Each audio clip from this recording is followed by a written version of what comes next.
The last thing I'd like to do is I'd like to bring this thing to a close. I'd like to read you a little bit from Joan Didion's book called Slouching Towards Bethlehem, which is in part about Sacramento.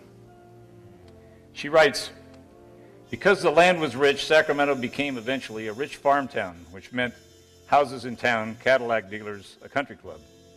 In that gentle sleep, Sacramento dreamed until perhaps 1950, when something happened.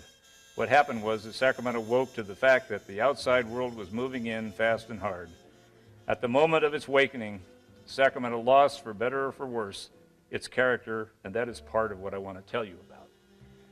Of course, that's kind of a part of what I've been telling you about tonight, but it shouldn't come as a surprise to anybody that a town that grows from 100,000 people to a city of 2,300,000 people is going to lose its character as a small town. It doesn't mean that it won't have character as a big city. Certainly Miss Didion, who lives in San Francisco, in New York, lives in a city that's got plenty of character. New York City, Boston, Chicago, they all have great character. So Sacramento has become a big city, but it hasn't figured that out yet. Sometimes I think that people live here think that they live in a whole series of neighborhoods that are all just kind of stuck together at random. Portland and Denver are almost exactly like Sacramento. They have a city of about 500,000 people surrounded by about 2 million people. We're almost exactly the same thing. They see themselves as cities. They have built grand and wonderful things for the people that live there. Sacramento really hasn't done anything monumental or grand since the Second World War, really, because it still sees itself as a small town. Sacramento is an amazing place. Unlike Denver and Portland, it was central to the development of the West. Its gold rush, of course.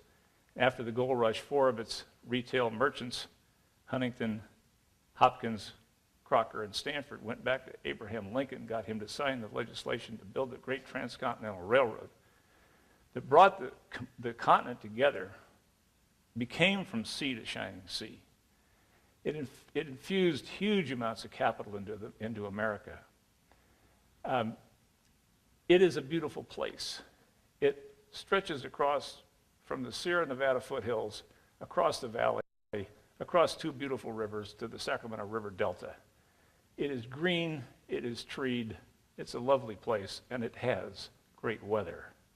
Now I can hear the wood about those hot summer days.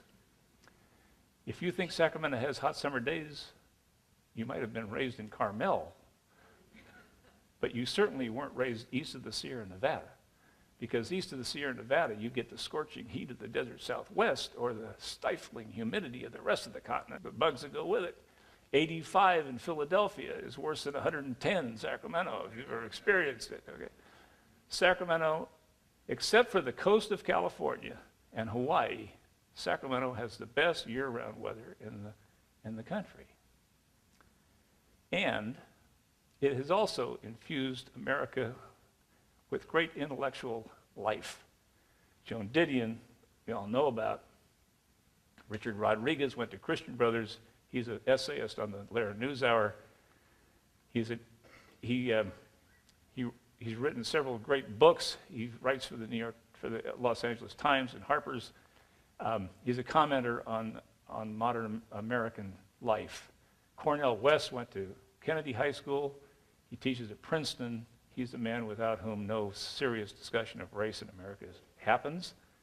Tony Kennedy, Anthony McLeod Kennedy, is a swing vote on the Supreme Court, one of the most powerful men in America without any question. William Vollman lives in College Tract, wrote Europe Central, won the National Book Award a couple years ago. Wayne Thiebaud, there's Wayne. He had the cover of the New Yorker. There you go. See, what people don't know about Wayne is that he lives only a couple of short blocks from Vic's ice cream. And every great author, every great artist is entitled to have hidden meaning in his work. Hidden meaning in his work. Now, do you notice how those cones cant to one another? Not for victory, it's for Vicks. See, he put one over those New Yorkers. They thought he was talking about New York. He was selling ice cream in Sacramento with that cover. And the last person I'll mention is a person probably most of you haven't heard of. His name is Stanley Fawn. Stanley lived right over the back fence from me, too. He went to Crocker, to Cal, to McClatchy, to Berkeley, and now he's at Columbia. Stanley Fawn is the leading authority in the world on Parkinson's and related diseases in the world. He was the chair of the first international conference on Parkinson's and related diseases. You should go home and Google Stanley Fawn, because you will not believe what his resume says. It's unbelievable, and it's unbelievable to me that Sacramento doesn't know who Stanley Fawn is. His family is still here in town. Quite a remarkable man. When I mentioned Margie Johnson earlier, going off to kindergarten together, Margie and I stayed soulmates our whole lives. When I married my wonderful wife, Barbara, more than 50 years after the two of us went off to kindergarten holding hands, Margie was suffering from Parkinson's, flew out from Tucson to be there. She's since died. It's a sad irony that she lived within 300 feet of Stanley Fawn. Sacramento is a wonderful place. It's a city in search of itself. Until it becomes the city that it could be, it will never have the things that grand and great cities have. It will never have public transit that really is what you want. It will never have the kind of flood control you want. Sports facilities, whether they're professional or, aquatic centers for amateur sports, it'll never have great destination parks. It'll never have the kinds of museums that go in those parks. New York City, I don't need to know this. Part of the problem with Sacramento is it has all these counties that lies across these counties.